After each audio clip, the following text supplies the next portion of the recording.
everybody. This is Kendall Bonner with Connect with Kendall, and I am here with my good friend, Will Holmes from OpenDoor.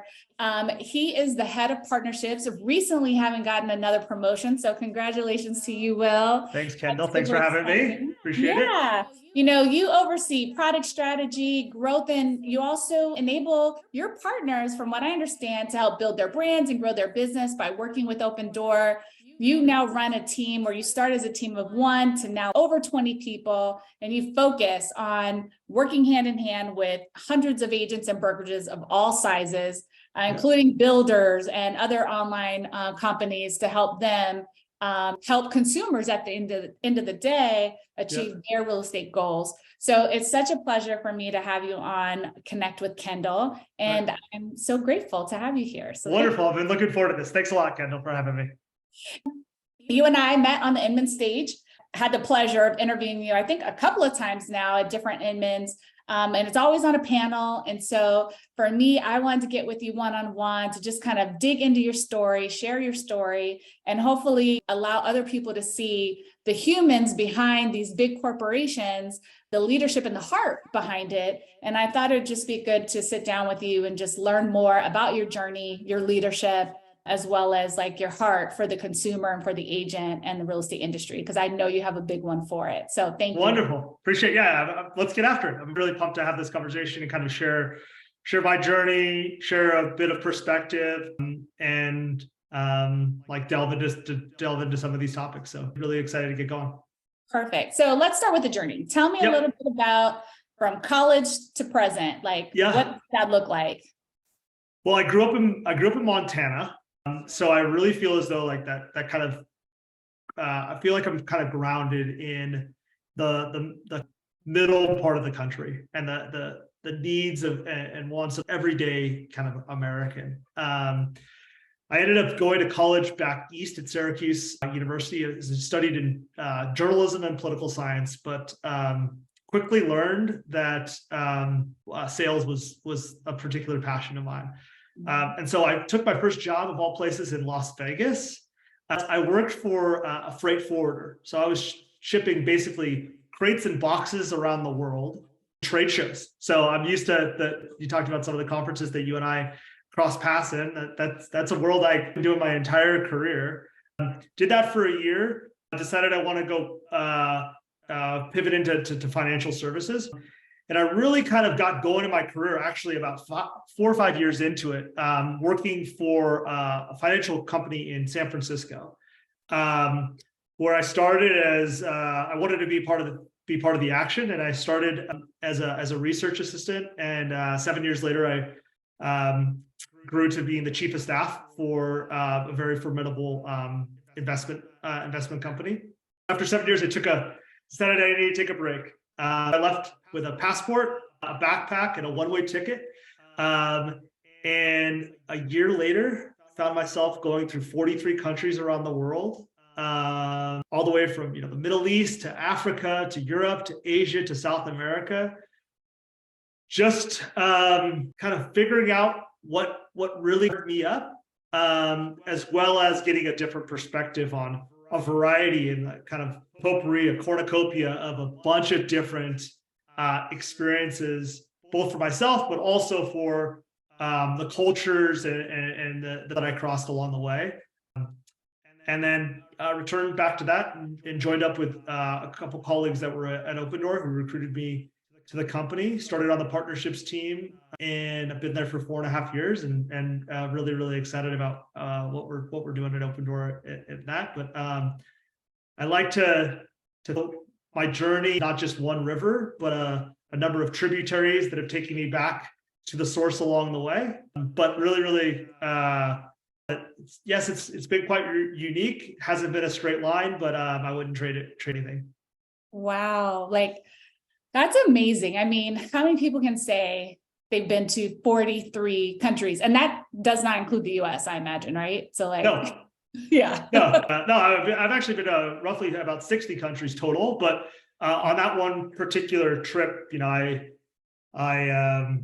to Everest Base Camp, and I swam with the sharks in South Africa and ate dinner with in a village in Uganda, hiked in Jordan, learned to dive.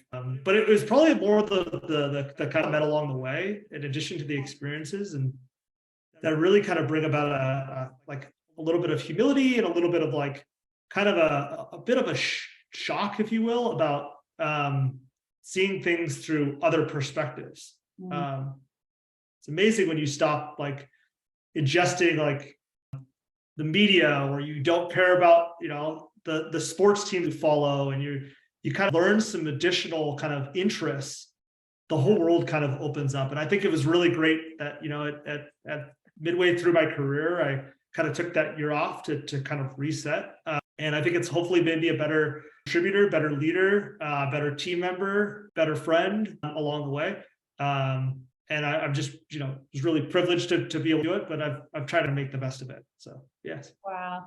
That's so amazing. I mean, being able to visit that many countries, I imagine probably multiple kinds of languages, right? Being spoken. Yeah. And, conversations, I'm sure you didn't do it in a vacuum, just like, because you were alone, right? Like you didn't have a travel partner, you went alone, right? Yeah, for the vast majority of the time I was in one of these places. There's nothing more isolating yet invigorating than getting off of in a foreign country, looking at a map in characters that you don't recognize whatsoever, being able to talk and kind of build rapport with some folks, like interpersonal communication. One thing I learned on that trip that I just was thinking about just now that kind of gives me is there's nothing more comforting than a smile. Like there's just really is. That's a universal that people have. And so I kind of just warm greetings, helping strangers. I still find myself when I see someone that's looking a bit lost, trying to go my way to kind of help them, because I was in that position at one point. It was just like a really good opportunity to kind of take a beat about what is out there, kind of learn some different things. So I think it's made subsequent conversations that I've had with people a lot better. You and I have talked about traveling to respective spots. Oh, you should try this.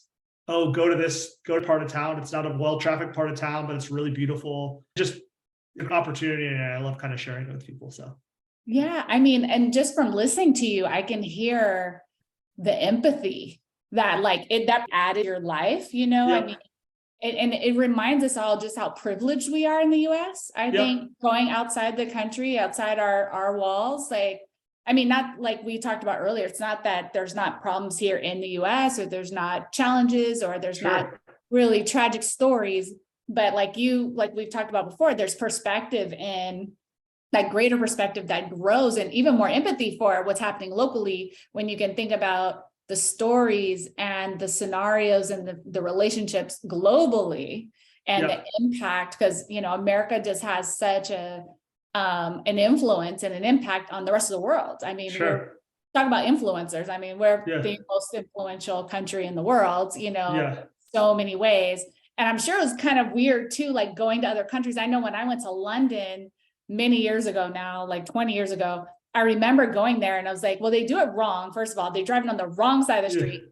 Not true, right? It's just opposite. But my language was wrong. I like versus wrong. It's, right. It's like getting that new perspective, and but also feeling like, I remember I felt American culture in London a little bit, even though I knew I was in another country, and it was still great. Like, and just seeing the influence in both directions, I think is so powerful, and it gives you a different frame of mind, gives you a different level of empathy, right? Absolutely. Yeah. So right now you're in this like major leadership position at a major company, at OpenDoor, and you're leading this group of people. And it's my understanding, a lot of companies now, especially post-COVID, are all working remotely. A lot of leaders find themselves today leading remotely in some fashion. Talk to us about that. Like, how do you lead remotely? How do you build culture and community remotely? What are some of your strategies for getting your people to run in the same direction? So for me, it comes down to first and foremost, the first principle is around approachability. I think leaders today have to position themselves as willing to go above and beyond to make people feel comfortable about, raising issues, coming up with ideas, debating, discussing. First and foremost, I think an approachability that I think is really, really these days. Second is accountability. You got to take yourself seriously. You got to take your organization seriously, and you got to send the message to the people who are on your team that you take them seriously.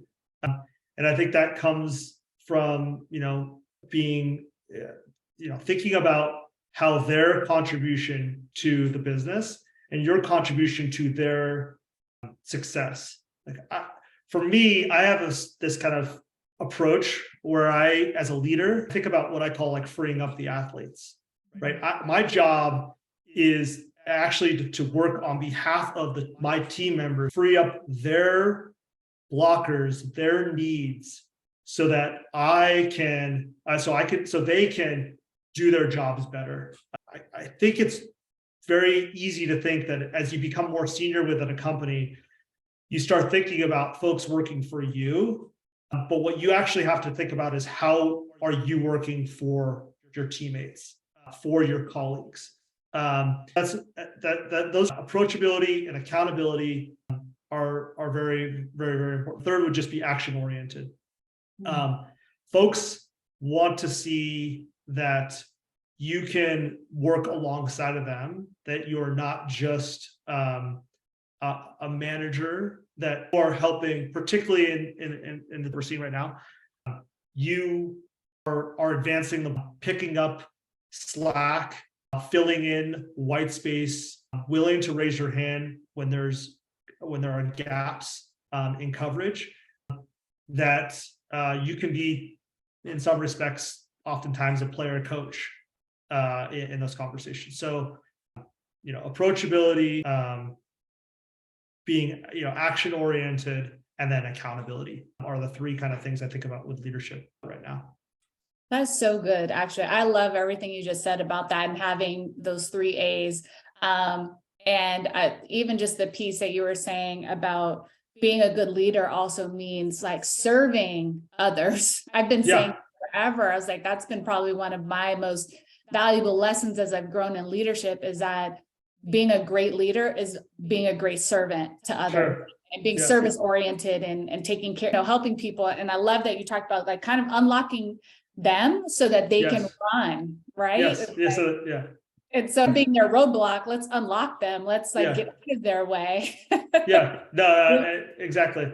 The other thing that I think about, that I had a great mentor prior to coming to OpenDoor that I worked with really closely. And the culture at that company that I've tried to kind of bring through my team, that you kind of elevate risks and you share success.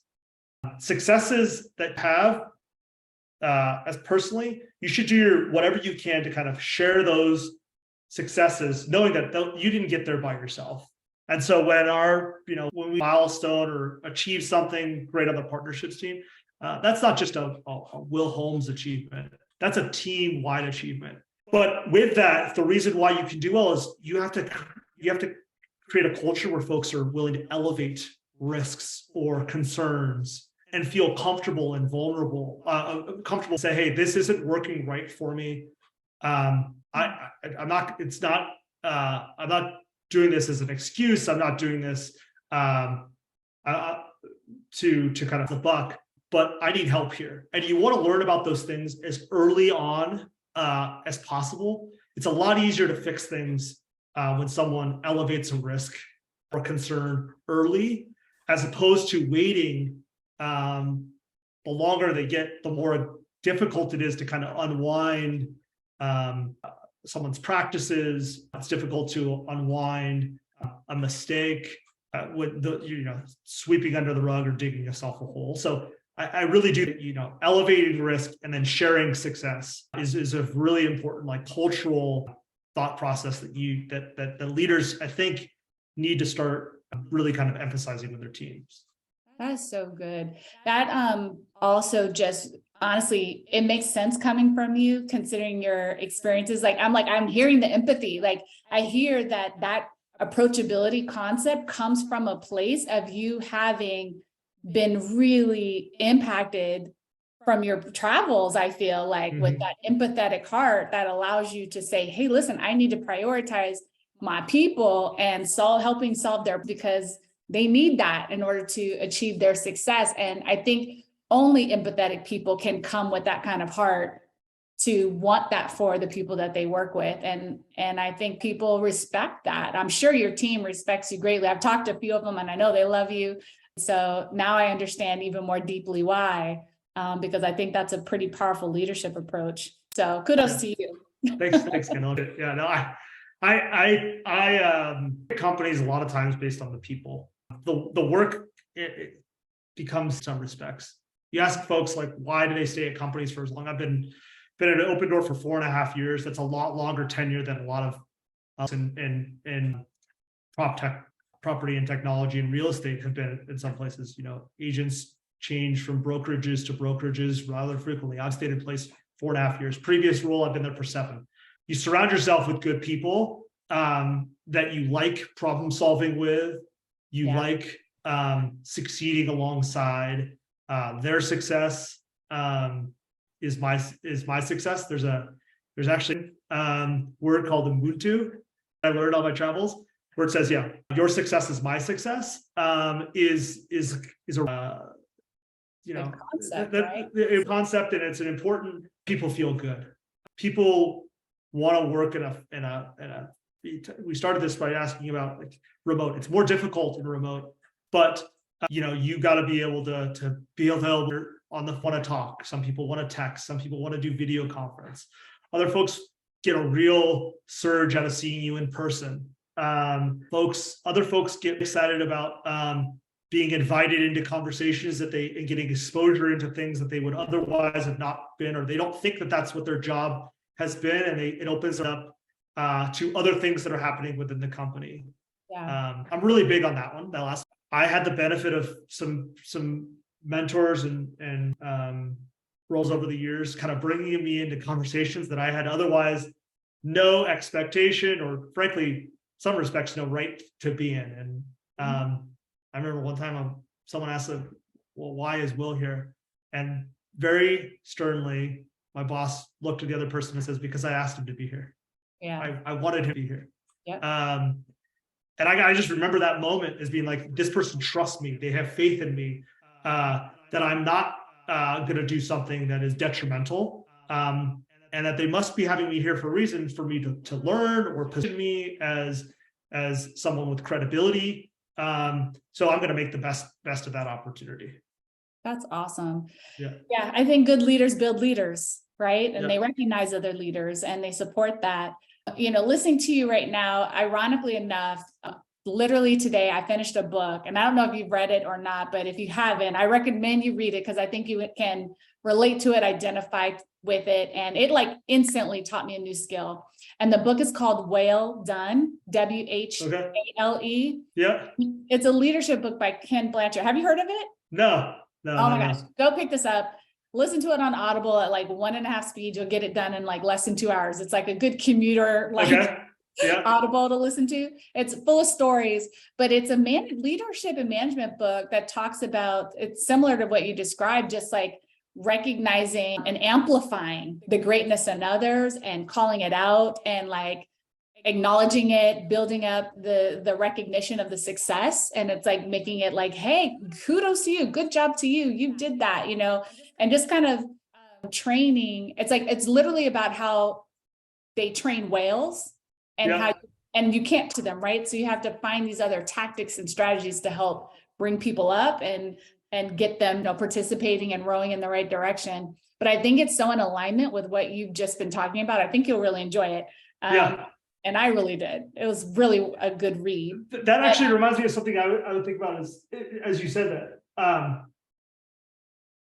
Diversity. We talked about this in my travels, but I think you're hearing this through something of getting a diversity of perspectives. Yeah. And kind of, hey, when I will work in progress, like by being open, again, we talked about accessibility, being open to different ideas, different leadership strategies, the marketplace of ideas coming in your direction, I think is a leadership quality as well, to kind of be a stew, as opposed to just a single, being right. You got to have a very different ingredients that make a meal. I think that's a really important aspect as well. It's just in terms of like learning from others, but also setting up an environment where people feel as though, again, comfortable with having contrarian perspectives or not doing things the same way we've always done them. And having some, again, diversity into the conversation really helps with kind of making people feel as though, again, they're part of the overall success of the organization and that everyone is working on behalf of one another, as opposed to feeling as though folks are working on behalf of somebody. Yeah. Well, speaking of diversity of opinions and, bringing different ingredients into, the meal, let's talk about iBuying really quick, because that is a different ingredient. And some people are concerned. Some agents get concerned. And, I think when I say we, I mean the real estate industry in general, we've tended to do the same thing the same way for a long time. Yeah. It's kind of that wheel. If it ain't broke, don't fix it. Sure. But yet, especially with the introduction of the movement in technology, right? Like I used to tell people, like, prior to the pandemic, technology was moving at a strong pace. But post-pandemic, everything sped up like 10x, right? Things that we expected to see 3 to 5 or 10 years away are now here today. I mean, look at we're in 2023, 3 years post, and ChatGPT AI is like heavily going to be a major ingredient, right, into our business. And it's happening really fast, right? Lots of change, really, really fast. The iBuyer model is not new, right? Sure. It's the investor model's been around for long time now, become part of the technology piece, because we're incorporating technology. I'm sure you guys are using artificial intelligence and predictive analytics on your back end to help you guys make better purchasing decisions and things like that. What do you see as the role of the iBuyer today? Because we've had some it made sense, and then low resistance. We've had some different roller coasters a little bit. The iBuying model had a bit of a challenge for a little bit. We know Zillow got in and got out. What do you think is the role today of the iBuyer and how it can support agents and consumers? Yeah. So you actually touched on something we talked about last year at the Inman conference, is around how technology, yes, there's a tremendous amount of technology out there that's available for agents. But the first and foremost, what agents need to decide is does that technology provide me more efficiency? And does it propel my business forward? And if technology doesn't do either of those two things for an agent or a brokerage, then they should go find a different technology that can do so. And so we work really hard at OpenDoor with teams, brokerages, agents, as well as our home builder partners and the real estate portals, the online search portals, with kind of coming up what we call a triple win, right? A win for the consumer, a win for the partner, and also a win for OpenDoor. And when I think about what the role of the iBuyer is in 2023, is another option. It's consumers to have a experience in buying and selling their home that did not exist up until 2014 when OpenDoor could be, but it's just another option. right? And for agents, brokerages, and teams in particular, hopefully it's helping to augment the services they can provide to serve a broader customer base with a responsive solution to their clients' needs. And I think that by no means do I believe that we've come up with the perfect unlock, but every single day I think we're making progress to allow folks to leverage the best of a cash offer that provides certainty, some simplicity, flexibility in the process as another option. I don't think it should be accretive again to the business, should propel the business forward. It should provide efficiency. And if it doesn't do that, then first of all, I want to hear from you. And secondly, you should go look for other things that do. So not as if it's a competitive aspect to things. This is a tool that's at the disposal of not just consumers, but also businesses to leverage. And our team, I work on a B2B, business to business relationship. I can use a product, hopefully help with delivering a product that businesses can actually leverage in addition to the consumer. Yeah, I mean, I love that. And what I would add to what you're saying, because iBuying solutions, power buying solutions, but I like to now call e-buying solutions. I feel like I've been a little ahead of my time over the years because I've been talking about this stuff for a really long time. And I feel like just now, like people are just now starting to pay attention. Or when I say just now, I mean the last couple of years, but because I see it as a solution. Our job as real estate professionals is to identify our customers' needs and their problems, right? And their challenges, and then offer solutions, like insights on how we can help them solve it, offer those solutions and get them to the result. That's like one of my themes is like, we provide insight, solutions, results.